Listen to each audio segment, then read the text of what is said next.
Hi, welcome to the latest episode of History You Didn't Know But Should. I'm Ray. And I'm Chris. And today we're going to be looking at what is probably the largest Confederate monument in the United States, and that is Stone Mountain in Georgia. And Chris, the Confederate monuments have been a very hot button issue for a long time, and Stone Mountain is certainly no exception to the controversy and heat over these Confederate monuments. And I think when I actually looked into Stone Mountain for this episode, it's not something I've really looked into before. I understand, at least with this one, I understand some of the controversy. And one thing that we have to remember is all of us enjoy memories. We have photographs that we store in our phone. We have picture albums that take us back to the times when we were born or our ancestors. And we some people have traced back their family roots and tried to find out where did we come from.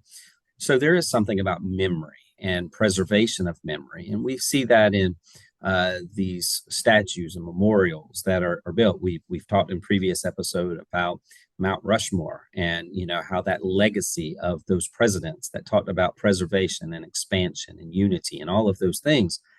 So there is controversy, but I think if you go all the way back to the beginning and you look at it when it was created and by whom it was created, it was done to commemorate ancestors, to remember those of their own. And the war is a terrible part of American history. It's abhorrent, but we also have to remember we've got to take the emotion out of it and look that these were individuals who were men and women and who had children and things of that nature, and that they wanted to remember their ancestors. And one of the ways that they thought it was, despite the controversy, very unique approach by saying, you know what, let's take a mountain and carve out of it a memorial. And I think that as we go into this, I think we'll preface by saying, listen,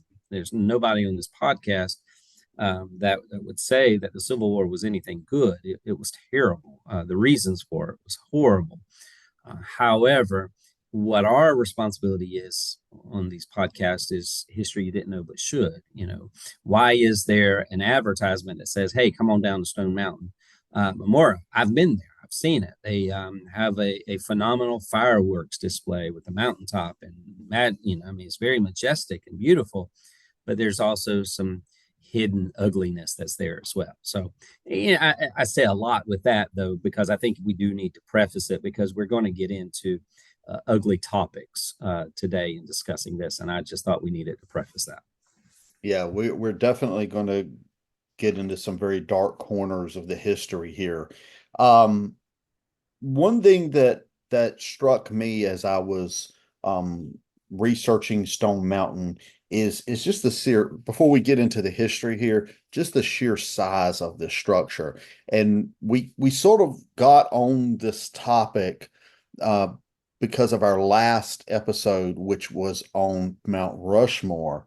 And the guy who really was the sculptor and everything for Mount Rushmore, a guy called Gutzon Borglum, I'm probably mispronouncing his name, was also influential and very much involved, at least early on, in the carving of Stone Mountain. And I think all of our listeners, know what Stone Mountain is, what it looks like. You've got three Confederate soldiers there on the side of the mountain. You got President Jefferson Davis, you got Robert E. Lee, and Stonewall Jackson. These three figures are seen there on their horses, there on the side of the mountain. Again, very high. Was it 400 feet off the ground? And I mean, it is just huge. That this monument is, and just like Chris, when we talked about Mount Rushmore, the technology that went into building it is something that does fascinate me because they were not only using pneumatic drills, they were using a variety of different tools and stuff to make these images. And I just don't understand how sculptors do what they do, because you could give me a large rock and ask me to carve something in it and it wouldn't work. Yeah. And what's also interesting is that, you kind of go back and look at this time period, say the early 1900s, Hmm. and that the one who conceives the idea or comes up with this idea to remember the ancestors, to remember this was an individual who was a female.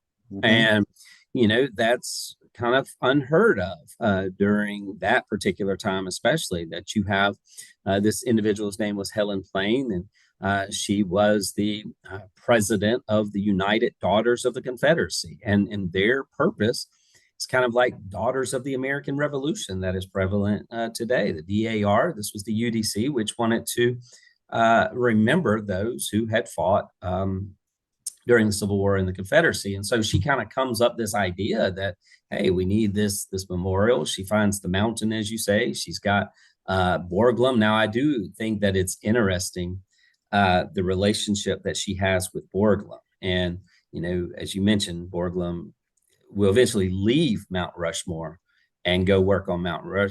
He'll leave Stone Mountain and go work on Mount Rushmore. But one of the things is the first time that Helen Plane and Borglum meet, she meets him at the train station, and she refuses to shake his hand. She is wanting him to build a memorial, but she refuses to shake hands with him because he was a Yankee, because he was from up north and she was from the south.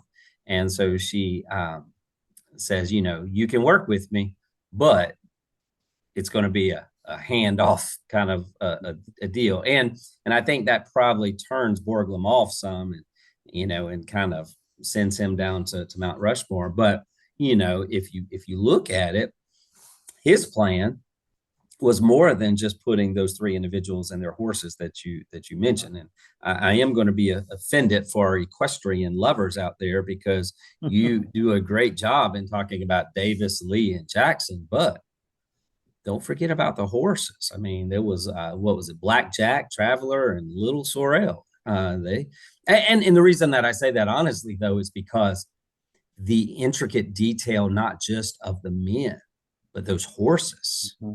It speaks to that, that amazing design and ability to construct. So, he originally has this huge idea, is that he wanted 5 groups of figures. I think he wanted what, like 65 officers representing the different states. I mean, it was all kinds of things. I mean, he was planning on carving out the world on a small little mountain, and somebody had to kind of bring him back down to that. But I guess, of course, the reason that he eventually turns down the project has to do with North and South relations, but really it comes back to money, doesn't it? Yeah, and tell me if I'm remembering this wrong, but wasn't his vision of Mount Rushmore much more expansive than what it ended up being as well? Yeah, I remember he had plans to do it, but he also wanted that backside of Mount Rushmore also to house the Declaration of Independence, the Mhm. Constitution, all of the famous documents. He really wanted Yeah, that to be the hub, I guess, the National Archives, if you will. He wanted it to be right there in Mount Rushmore. that was going to be what he called the Hall of Records, I believe. There you go. Yes, and Hall of Records, yeah. And Plain does hire Borglum, despite any issues she may have had with him being from the North. And by 1916, he is on as the chief sculptor. But as you say, there were 2 problems that he's going to face to begin with. Number one was, any resistance she may have been because he was a Northerner, but also World War One. World War One, what was going on with the war, of course, that is going to create some funding problems for his project. And he is able by January of 1924. And one thing, Chris, and I think our listeners need to think about this: how long it's going to take to finish this project. This is not a dozen years. This thing, the way I figured it out, went from 1912 when Plain first came up with the idea to 1972 when it was finally complete. This thing took over 50 years to complete. And one of the reasons it did is this sort of start and stop. You have the World War, you have changes in sculptors, you have all of this stuff that's going on, changes in owners of the mountain. Because originally, when Plain comes up with the idea, The Venable family owns the mountain, and they have actually given a deadline of 1928 before this thing has to be completed. And of course, come 1928, it's not completed. In 1925, Borglum leaves in dispute with some of the managers and other people he's working with. He leaves. He leaves, and the only thing he has completed at that particular point in time was the head of Robert E. Lee. Other than that, he packs his bag and goes, and it's going to be a little while before they're able to sort of restart. They're going to restart in 1925, but they're still going to lose some time there before the next sculptor is appointed. Yeah, let's talk about him packing his bags and leaving. The reason he Yeah, bags and leaves is because they kick his butt out of there. They yeah, fire him, yeah. and not only do they get rid of him, and I think that this part of the story is, I don't know, it's funny, it's interesting, but they get into this huge conflict. And Borglum has all these models designed of what it's going to look like. The whole picture of the mountain, he's made all these models. And so when they pretty much fire him, he destroys the models. Hmm. He He destroys. takes them with him. This is He my takes his property. plans. Yeah. It's intellectual property. This is my property. You said you don't want me anymore. I'm going to go down, and do something else. And I'm destroying my models. But the association says, no, no, no. We hired you, and when we hired you, they became ours.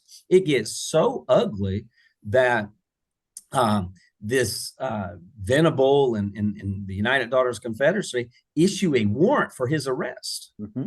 And he has to flee to North Carolina. And when he gets to North Carolina, the governor refuses to extradite him back to Georgia, although he could never go back to Georgia. They're basically coming. And by the way, who is it that's coming after him? It's a group of really dark people, the Hmm. KKK. The Ku Klux Klan is now engaged in trying to find him and to do something. You mentioned that he had already completed one of the faces. Hmm. Well, they were so ticked off at this guy, and Borglum was so ticked off that before he left, not only did he destroy the models, but he also used dynamite and he blew off the face that he had created on that map. Yep. And the next sculptor's going to have to start from scratch. You mentioned the KKK, the Right. Ku Klux Klan. Of course, the Klan originally arose after um, the Civil War during Reconstruction. During the administration of Ulysses S. Grant, what is he, the 18th president of the United States, um, the federal government really cracks down on the Klan throughout the South, and the Klan is sort of clamped down. Now at Stone Mountain, Georgia, it's going to resurrect itself. There's a Methodist minister or former Methodist minister by the name of William Simmons who is going to, we're sort of going back in time here a little bit, but you mentioned the Klan, so I thought this would be a good place to do it. Who's going to go up on Stone Mountain and they're going to have their robes and everything. And he's going to announce there where this project is going to take place. He's going to announce the reformation of the Klan. And one of the things that I found deeply disturbing about Helen Plane, when I started looking into her, she wrote, I don't know if she wrote this or she was in an interview and she said this, and I'm going to quote what she said here. I feel that it is due to the Ku Klux Klan, which saved us from Negro domination and carpetbag rule, that it be immortalized on Stone Mountain. Why not represent a small group of them in their nightly uniform approaching in the distance? End quote. So she was actually advocating adding not just simply, Jackson, Lee, etc., but adding members of the Ku Klux Klan to this particular monument. So, her motives and William's motives, this William Simmons, not Williams, William Simmons, their motives are very unfortunate here. I mean, you've got a Yeah, very dark side to what's going on. and I think that's kind of where it all went south, if you Yeah. will, where things really start to change, is because you have that introduction of that terrible aspect of it. And you mentioned those ceremonies or whatever it was that they Yeah. did, and all of those things, that at that moment, basically any memorial, any plan, doesn't have a chance of really being successful. However, even in spite of that, you still have the completion of the memorial. And even later when it comes into in response to Brown versus Board of Education and the civil rights movement, you have the state of Georgia saying, okay, well, we want control of Stone Mountain, and they purchase it, Yeah. from that organization. I think they paid over, I forget, what was it, $1 million or something Yep. back then. That's a lot of money.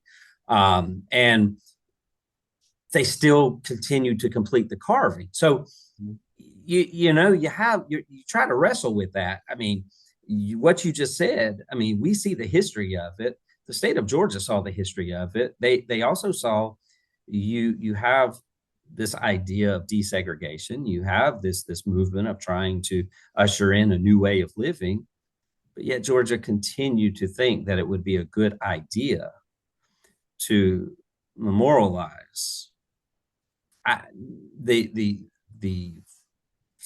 people of the Civil War, if you will, or The the theme of Confederate. the Civil War. Yeah, the Confederacy. Yeah, that's a good way of saying it. So, and then they decide to put flags there, and the flags are not, of all the states and things of that nature, but it was four flags of the Confederacy, and talking about the 13 states, if you will, of the Confederacy. So I struggle with that. Like, I wrestle with, how does a state Yeah. governor? And I know that the governor, we've talked about this off air, about governors and all. He was a segregationist governor, and but how does a group of people, a governor and a legislature, all agree that this is a great thing to do? And Ray, as you mentioned, this dedication to this thing didn't happen in 1916. It happened in 1970.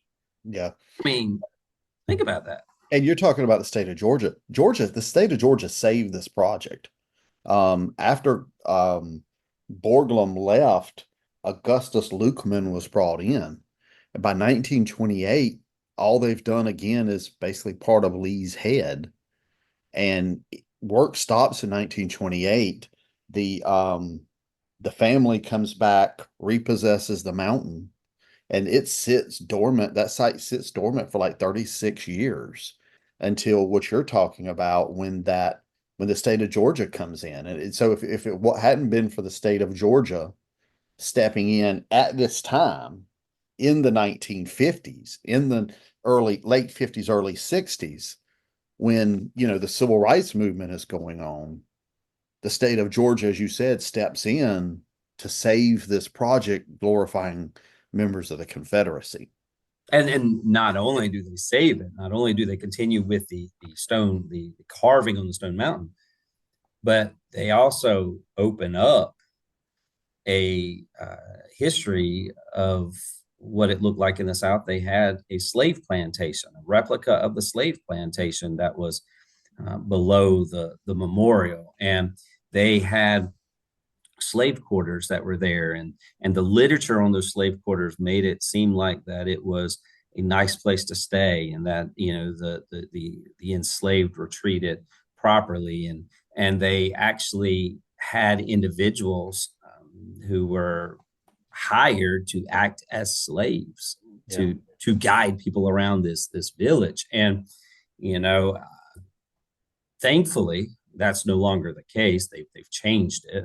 They've removed all that stuff, but it goes back, and it just shows you that that's in the 1960s, and the 1970s dedicated, long after civil rights has been introduced, long after Brown v. Board and all of these things, just shows you that there's still a great divide in, of course, the nation, but in that area, the state, over what took place, and how to understand the history of that.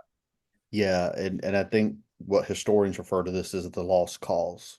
You know, Mm-hmm. Mm-hmm. the lost cause, the sort of the ideas, in a more comedic sense, Granny Clampett on the Beverly Hillbillies, the South will rise again. But it also includes this idea that slaves were happy, that slaves were well taken care of, and of course the evidence shows otherwise. One thing that I uh, over the years have picked up on is that slaves ran away, whether regardless of how they were treated, they ran away at pretty even clips. Even they ran away from good situations, quote unquote. They ran away from bad situations because it wasn't a good situation. They weren't happy as slaves. Slavery was an institution that was based largely on violence and oppression. Um, and now here we have people who are looking back and trying to sort of recast this as something it was not. So here we are in 2023. We know that there's been talk in years over the last recent years with various events. There's been talk of removing the memorial, of closing it down, of you know um, not having it, but it has to require the approval of the Georgia legislature, Yeah. and they've never taken it up. Now, there's been talk in one of the compromises, if you will, was that they thought, well, we'll put a freedom bell there that will honor the life of Martin Luther King Jr. And we'll do something that encapsulates a quote that he said on the March of Washington, the I Have a Dream speech, and when he said, "Let freedom ring from Stone Mountain, Georgia," we'll put that there. But that just seems so. What do they call it? Put makeup on a pig or something Yeah. like that. Yeah. Yeah. Where you Yeah. just trying to make it something that it's not. But what they were thinking is that, well, if we do that, maybe those who were opposed to the Confederacy and the horrible slavery that took place, maybe that will allow them to say, oh, okay, well, we'll allow that to go if you'll put this up. Yeah. But why? But I just like I with all of the teardown of the monuments and changing of names on buildings and things like that. Ray, you really don't hear anybody talk about reviving. That was in 2015. We're now in Yeah. Yeah. 2023. You really don't hear anybody talking about, hey, let's do away with this. I find that interesting. Yeah, it is interesting, especially considering how much of a hot topic it has been. You Yeah. got the monument controversy, you got Charlottesville, all that stuff. It's a very hot topic. Before we end, Chris, you know me. It's August. That means it's never too soon to talk about Halloween. Um, I didn't get around to this in our episode on Mount Rushmore, but I'm going to here. Good. Is Stone Mountain haunted? You said you've been there. Yeah. I've seen they have a laser show. They have a laser show. Yeah, it's really, I mean, honestly, it's really cool. It's fireworks. They have these laser lights that they do, and it's supposed to project the history. They do it's patriotic. It shines on the mountain, right? And so they are able to actually make it look like that the people on the memorial, Lee and all those guys are actually riding their horses. The lights are able to make it happen. So can I say that take away the history of it and take away what you're looking at the memorial, the actual park is a really beautiful place. Yeah. Well, What's there is not so pretty. there But are, tell yeah, me, tell there, me, I mean, are there things that are walking around, or is there paranormal activity? there might be things there you can't see that apparently the animals can see. Because what I read said that that ghosts tend to quote unquote favor whatever this means the sunrise side of the mountain. So the side of the mountain, I guess, on the east side, um, and animals like horses and stuff will never go to that side of the mountain. The dogs won't go to that side of the mountain, according to the legend or whatever. There's talk of human ghosts, animal ghosts, some of them headless ghosts, some of them just whiffs of fog or smoke.